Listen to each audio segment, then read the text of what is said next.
계속 기억해야 됩니다. 뭘 기억해야 되죠? 하나님이 쉬지 않고 일하신다는 거예요. 두려운 마음이 들 때 하나님이 일하고 있다. 낙심이 될 때 하나님이 일하신다. 걱정이 될 때 하나님이 일하신다. 도망가고 싶을 때 하나님이 일하신다는 사실을 기억하시기를 바랍니다. 공동체를 재건하는 역사는 절대로 쉽지 않습니다.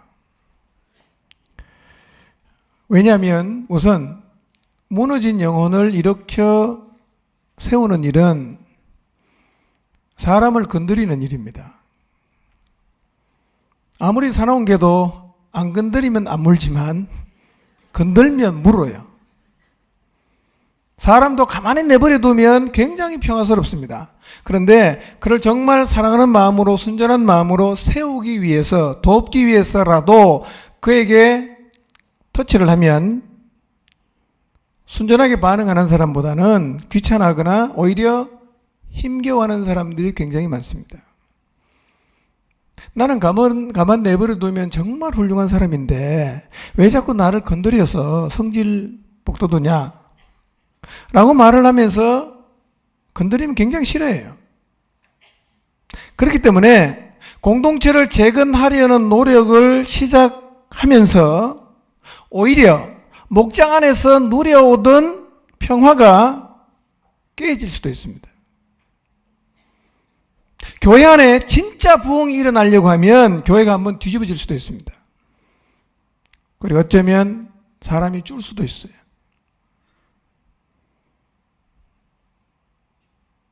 부흥은 좋은 거야 라고 말을 하면 절대로 오지 않습니다. 한번 뒤집어졌다가 다시 살아나는 한이 있어도 우리는 이 길을 선택해서 가야 됩니다. 가만 내버려 두면 평화스럽습니다. 그 평화는 유지가 될 수 있습니다. 그러나 변하지 않는 영혼을 가만히 내버려 두면 죽는 날까지 그대로 갑니다. 아무런 희망이 없습니다. 말씀 앞에 반응하고 말씀 앞에 순종할 수 있도록 건드려야 됩니다. 그런데 지혜롭게 건드리십시오. 그래서 혹시 여러분 내가 정말 사심 없이 하나님 아버지의 마음으로 목장을 영적으로 재건하는 노력을 했는데 오히려 목장이 더 시끄러워졌다. 잘 가고 있는 겁니다. 기도하면서 계속 하십시오. 그러는 과정을 지나서 정말 견고하고 단단하게 목장이 교회가 세워질 것입니다. 그것은 과정이에요. 이 과정 거치지 않으려고 하면 우리는 아무것도 할 수가 없습니다.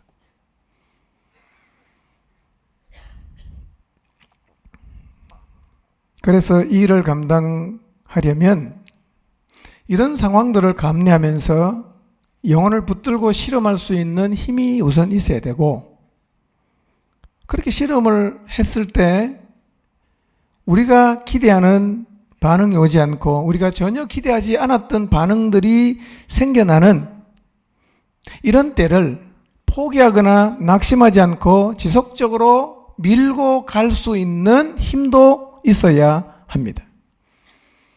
그래서 공동체를 재건하려고 하면 정말 믿음의 용사가 필요합니다. 좋은 얘기도 한번 해보자 이렇게 대들었다가는 우리가 다 나가 자빠집니다. 힘을 가지고 나가야 됩니다. 어떤 상황에서도 거꾸로 지지 않는 용사가 되어야 사단의 방해에도 불구하고 정말 주님의 생명력이 살아 숨쉬는 공동체로 재건해 나갈 수가 있습니다. 여러분 생각해 보십시오. 사단이 바보가 아니라면 교회가 다시 살아서 일어나려고 하면 가만 구경하겠습니까? 사단도 수가 굉장히 높습니다. 여러분하고 예수님 빼고 맞짱 뜨면 우리는 백전백패입니다. 우리가 그래도 사단하고 맞짱 떠서 이길 수 있다고 큰소리 치는 것은 백그라운드에 누가 있기 때문입니까? 예수님이 있기 때문에 큰소리 치죠. 예수님 빠지고는 싸우면 우리는 100번 하면 100번 다 집니다. 못 이깁니다. 뭘 보면 아냐? 지금 보세요. 교회 밖에 있는 이 세상에 있는 모든 사람들이 사단의 거짓말에 다 속아 넘어갔습니다. 그 거짓말에 전부 자기 인생을 정말 신나게 걸고 지옥을 향해서 달려가고 있지 않습니까? 못 이깁니다. 사단의 입장에서는요, 어쨌든 간에 교회가 살아나지 않게 해야 됩니다. 어떤 수를 쓰더라도 교회가 주저앉아있게 해야 됩니다. 그래서 교회가 다시 일어나려고 하면 틀림없이 사단이 설치고 다닐 것입니다. 사람들의 마음을 격동하게 할 것입니다. 넘어지게 할 것입니다. 미혹할 것입니다. 부정적으로 반응해서 하나님이 기뻐하시는 공동체를 재건하는 일에 사람들이 손을 대지 않도록 설칠 것입니다. 이것도 우리가 예상하고 있어야 합니다. 그래서 공동체를 재건하려는 이 일은 영적 전쟁 중에서도 가장 치열한 전쟁. 여기서 밀리면 사실은 다 끝납니다. 우리 칼을 뺐잖아요. 여기서 밀리면 굉장히 데미지가 커집니다. 이겨야 됩니다. 이겨야 돼요. 교회다운 교회가 되려고 하면, 예수 그리스도의 복음의 능력을 드러내는 교회가 되려고 하면 이 전쟁에서 이겨야 됩니다. 그런데 감사한 것은 교회는 절대로 사단에게 질 수 없잖아요. 깨어만 있으면 우리가 반드시 이깁니다. 이길 수 있는 방법이 뭔가? 학벌이 필요하지 않고 돈도 상관이 없고 팔힘이 얼마나 센가도 아무 상관없고 학력도 상관없고 뭐가 상관 있습니까? 한 개만 잘하시면 돼요. 무장. 영적인 무장. 이거 안 하면 우리는 넘어집니다. 우리 교인들이 거의 대부분 영적 무장을 안 한다. 우리 못 이깁니다. 사단의 교묘한 공격 그리고 거친 공격을 다 막아낼 수 있는 유일한 방법은 하나님의 전신갑주로 무장하는 것밖에 없습니다. 이거 외에는 방법이 없습니다. 영적인 무장 잘 하고 계십니까? 신앙은요, 연수 자랑이 아무런 의미가 없습니다. 옛날 얘기 다 필요 없고요. 지금이에요. 오늘 성경 읽었어야 돼요. 오늘 기도를 했어야지. 네. 이거 안 하면 직분이 아무리 화려해도 소용없습니다. 안타까운 것은요, 교회 오래 다녔는데 교회 안엔 좋은 영향을 주는 게 아니라 교회에 힘 빼는 역할을 주로 하는 사람들이 교회 안에 너무 많습니다. 제가 오늘 자매들 나와서 특송하는 걸 보면서 이런 생각이 들었어요. 야, 이렇게 순전하게 주님을 찬양하는 사람이 많은데 이들이 왜곡되지 않고 건강한 정서를 가지고 하나님의 나라를 위해서 살 수만 있다면 얼마나 대단한 힘이겠는가. 돌아보면 반은 힘 빼는 사람이에요. 한 3분의 1은 이선 앞서나 별 상관없는 사람이에요. 그래도 하나님 나라를 짊어지고 인생을 드리겠다는 사람은 별로 없어요. 우리가 다 그런 마음을 가지고 순전하게 말씀을 붙잡고 나갈 수 있다면 교회가 얼마나 이 세상을 향해서 대단한 일을 할 수가 있겠어요. 그렇게 살 수 있는 길이 영적으로 무장하는 겁니다. 쉽게 생각하지 마시길 바랍니다. 교회는요, 성도들은 날마다 이 영적인 무장을 하는 일에 깨어 있어야 합니다. 매일 기도해야 됩니다. 아침에 일어나서 성경부터 읽으세요. 잠자기 전에 성경 읽으세요. 하나님 말씀이 내 안에 살아서 나를 끌고 가는 힘으로 경험될 때까지 성경 읽어야 됩니다. 그렇게 한번 살아보세요. 사단에게 영적으로 우리 안 밀립니다. 우리 맞짱 떠도 정말 밀리지 않는 훌륭한 하나님의 영적인 군사, 용사가 됩니다. 하나님이 공평하지 않습니까? 학벌을 요구하나요? 아니면 직업을 요구하나요? 아무것도 요구하지 않습니다. 기도와 말씀만 하면 그의 과거가 어떻든 아무 상관없이 영적 전쟁에서 밀리지 않고 하나님의 나라를 위해서 자기 인생이 드려질 수가 있습니다. 안 하면 하나님이 불공평한 게 아니라 내가 순종하는 거예요. 무장하시기를 바랍니다. 무장했는지 안 했는지는 만나서 얘기해보면 금방 압니다. 영적으로 무장된 사람은 엉뚱한 얘기 안 합니다. 영적으로 무장된 사람은 상황이 사단이 내 마음을 격동시켜도요, 마음이 움직이질 않습니다. 꿈쩍도 안 해요. 무장되면요, 호들갑 떨지 않습니다. 근데 기도 안 하고 성경 안 읽어보세요. 얼마나 우리의 마음에 두려움이 많이 생기고 걱정할 거리가 많고 자꾸 자꾸만 도망가려고 하고,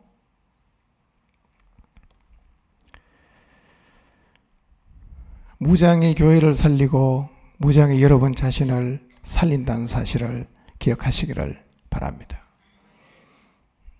무장에 살면서 늘 네 가지를 기억하라고 했습니다. 네 가지 기준. 교회가 서 있어야 하는 자리는 네 가지입니다. 첫째 뭐였습니까? 십자가의 사랑이 우리 마음속에 살아있어야 됩니다. 그 사랑의 이끌림을 받아야 돼요. 등 떠밀어서 가는 것은 오래 못 갑니다. 사랑이 나를 끌고 가야 돼요. 이런 상태를 우리 모두가 유지를 해야 됩니다. 그럼 무슨 일을 하든지 온전하게 해야 됩니다. 예수님 믿으면서 편하게 살려고 하지 마세요.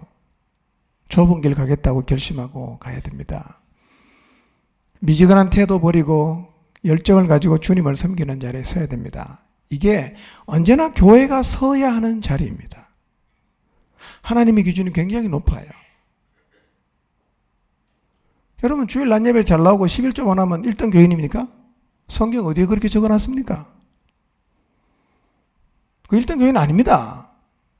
1등 교인은 누가 1등 교인이냐? 매일 깨어서 기도하고 성경 읽고 하나님의 말씀으로 무장되어 사는 사람이 1등 교인입니다. 그리고 그렇게 무장된 사람은요, 말씀대로 자동적으로 순종하게 되어 있습니다.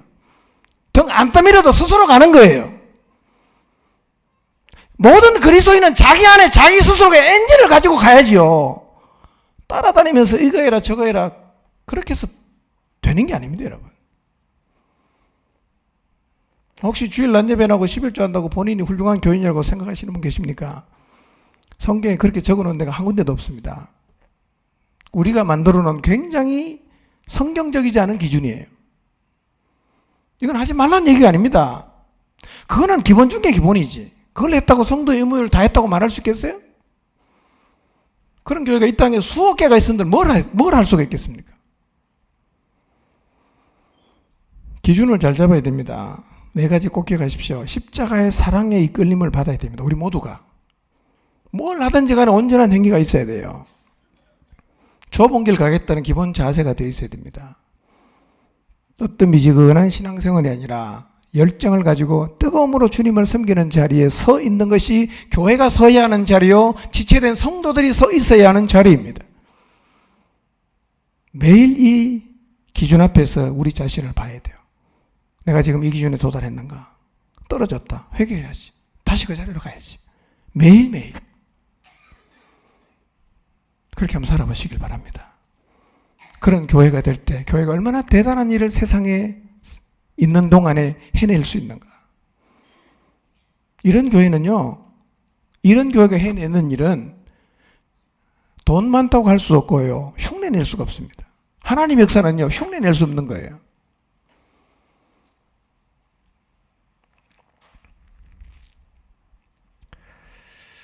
우리가 용사가 되어서 공동체를 재건하는 자리로 가야 됩니다. 두 가지 기억하라 그랬죠. 첫 번째 뭡니까? 심는 이와 물 주는 이는 아무것도 아니다. 이거 꼭 기억해야 됩니다. 예, 많이 심었고 많이 물을 줬기 때문에 내가 대장이다. 그렇게 하면 안 된단 말이에요. 아무것도 아니에요. 두 번째는 뭘 기억해야 됩니까? 자라나게 하시는 하나님이 가장 중요하다. 하나님뿐이다. 이 사실을 우리가 절대로 잊으면 안 됩니다. 하나님은 영광스럽게도 우리를 하나님의 역사를 이루어가는 일에 동력자로 불러주셨습니다. 우리가 해야 할 일이 뭔가? 심는 일과 물 주는 일을 부지런히 하는 것입니다. 내가 열심히 심었어요. 열심히 물을 줬습니다. 다른 말로 하면 열심히 전도하고 열심히 양육했단 말이에요. 그렇다고 해서 한 만큼 반드시 결과가 나오느냐? 그렇지 않을 수 있어요. 야, 이만큼 했는데 제가 진짜 하나도 안 변할 수 있어요. 그런데 그런 순간에 우리가 낙심하지 말고 여전히 하나님이 하나님의 계획을 이루기 위해서 열심히 일하고 계신다는 사실을 믿어야 됩니다. 하나님이 일하고 계세요. 예수님 말씀, 내 아버지께서 이제까지 일하시니 나도 일한다. 고 하신 이 주님 말씀을 우리는 늘 기억해야 됩니다. 하나님은 우리에게만 힘든 짐을 다 지워주시고 하나님이 어디 여행 떠나신 게 아니에요. 나만 고생시킨다고 불평하는 것은 하나님을 오해하는 것입니다. 하나님 절대로 그런 분 아니에요. 하나님은 지금도 내 인생 가운데, 우리 가정 속에, 내 기도 속에, 내 사역 가운데 쉬지 않고 일하시고 계십니다. 한번 따라 하십시다. 하나님은 지금 내 인생 가운데 일하고 계십니다. 하나님은 지금 내 사역 가운데 일하고 계십니다.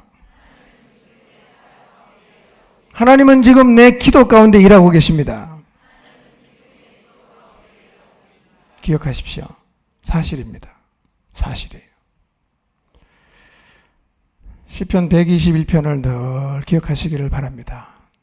우리 앞에 찬양 같이 불렀는데요.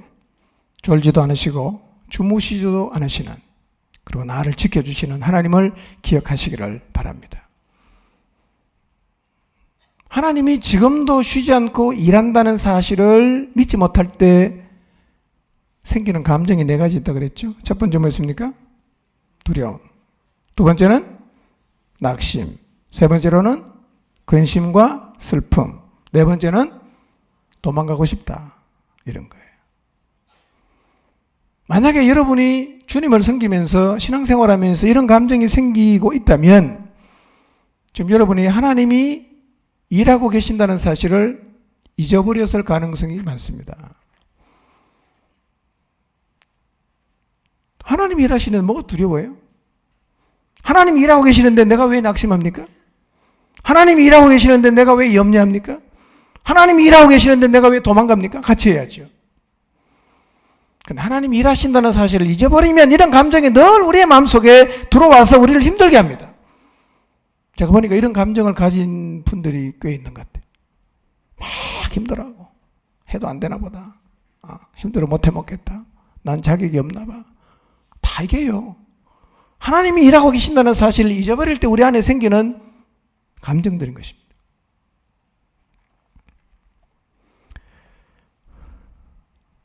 하나님은요, 이런 분이에요. 그림을 그려보세요. 우리가 인생길 걸어갑니다. 우리 주님 말씀 순종하면서 가는데요, 산이 있잖아요. 하나님은 불도저를 가지고 산을 막 밀어내십니다. 산에다 길을 내주신단 말이에요. 우리가 가다가 길이 없어요. 그럼 하나님은 다리를 만들어 주십니다. 그렇게 해서 우리로 하여금 그분의 길을 걸어가게 하시는데요. 우리는 그냥 조그만 능굴 하나 찍고 조그만 언덕을 넘어가지만 하나님은 우리가 그 길을 갈 수 있도록 산을 밀어내신 분입니다. 이미 다 그 일을 하셨어요. 그러니까 하나님이 안 도와준다, 하나님이 일하지 않는다라는 투정은 하나님이 볼 때는 참 기가 찬 투정입니다. 사도행전 16장 6절 이하의 말씀을 보면 바울이 복음을 전하러 가다가 아시아 쪽으로 계속 가고 있잖아요. 그럼 자꾸 막혀요. 그러다가 환상을 봤어요. 그럼 마게도냐 지역에 있는 사람이 우리를 와서 도와달라고 막 손짓하는 환상을 봤어요. 바울 일행이 모여서 이 환상의 의미가 뭘까? 같이 얘기했습니다. 그리고 이렇게 결론을 내렸어요. 아하, 하나님 우리를 유럽으로 가라고 하시는구나. 그리고 방향을 틀어서 유럽으로 갔어요. 자, 아시아로 가다가 유럽으로 가는 새로운 길을 누가 냈습니까? 이건 바울의 아이디어가 아니었어요. 하나님이 길을 내셨어요. 그러니 복음을 들고 바울이 아시아 지역을 열심히 가고 있지만 그 세계, 이 땅에 살고 있는 모든 사람들에게 복음을 들을 수 있도록 세심하게 배려하시고 전체 속에서 일하고 계신 분이 누구입니까? 하나님이에요. 아시아로 가다가 유럽으로 틀게 하시죠. 굉장히 열심히 일하십니다. 매우 주도적으로 일하십니다. 그리고 그분은 주권적으로 역사하십니다.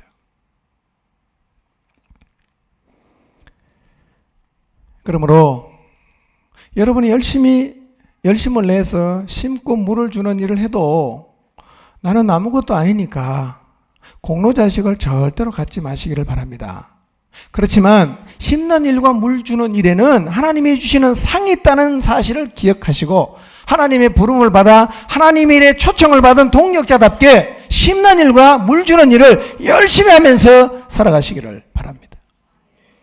사도행전 읽어보면 하나님은 얼마나 신실하게 일하시는지 몰라요.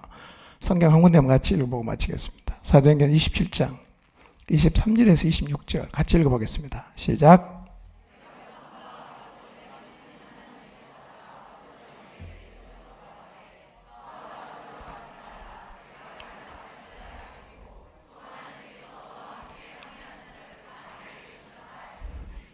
그러므로 여러분이 안심하라. 나는 내게 말씀하신 그대로 되리라고 하나님을 믿노라. 그런즉 우리가 반드시 한 섬에 걸리리라 하더라. 아멘. 자, 이 말씀을 한 화면에다 띄울 수 있나요? 예, 훌륭하니까 할 수 있을 것 같아. 한번 띄워보세요.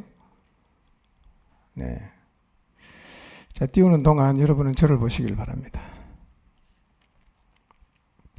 이 일이 언제 일어나느냐 하면 바울이 죄수의 몸으로 로마로 가다가 풍랑을 만났어요. 유라굴로라는 큰 풍랑을 만났는데 14일 동안 하늘에서 해도 볼 수 없고 별도 볼 수 없고, 그러니 그 배에 타고 있던 사람은 이제 우리 다 죽었다라고 거의 생명을 포기했어요. 그런데 그때 바울이 그 풍랑이 있는 배, 모든 배의 기구를 다 버려서 이제는 완전히 누군지는 모르지만 신에게 자기의 모든 목숨을 내어 맡긴 그런 상황이었는데, 바울이 그 모인 사람들을 다 모아놓고 모인 사람들 앞에 일어서서 이렇게 말하는 거예요. 나의 속한 바 나의 섬기는 하나님의 사자가 어젯밤에 내 곁에 서서 말했는데, 바울아 두려워하지 말라. 내가 가이사 앞에 서야겠고 하나님이 너와 함께 항해하는 사람을 다 내게 주셨다고 말씀했기 때문에 여러분 안심하십시오. 나는 하나님이 내게 말씀하신 그대로 되리라고 믿습니다. 그러나 우리가 반드시 한 섬에 들어가게 될 것입니다 라고 얘기를 했어요.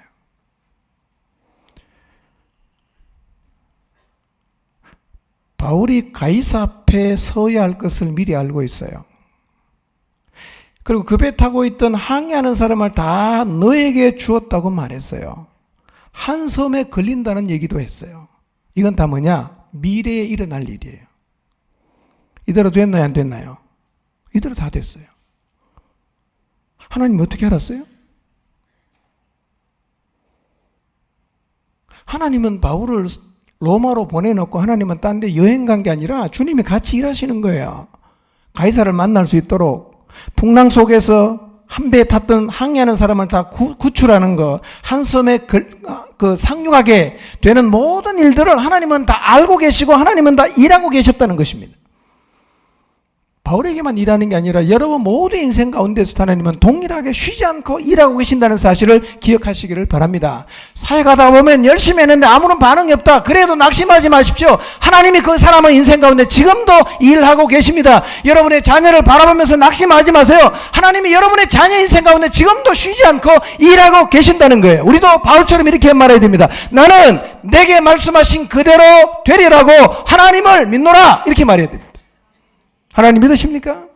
쉬지 않고 일하시는 하나님을 믿으십시오.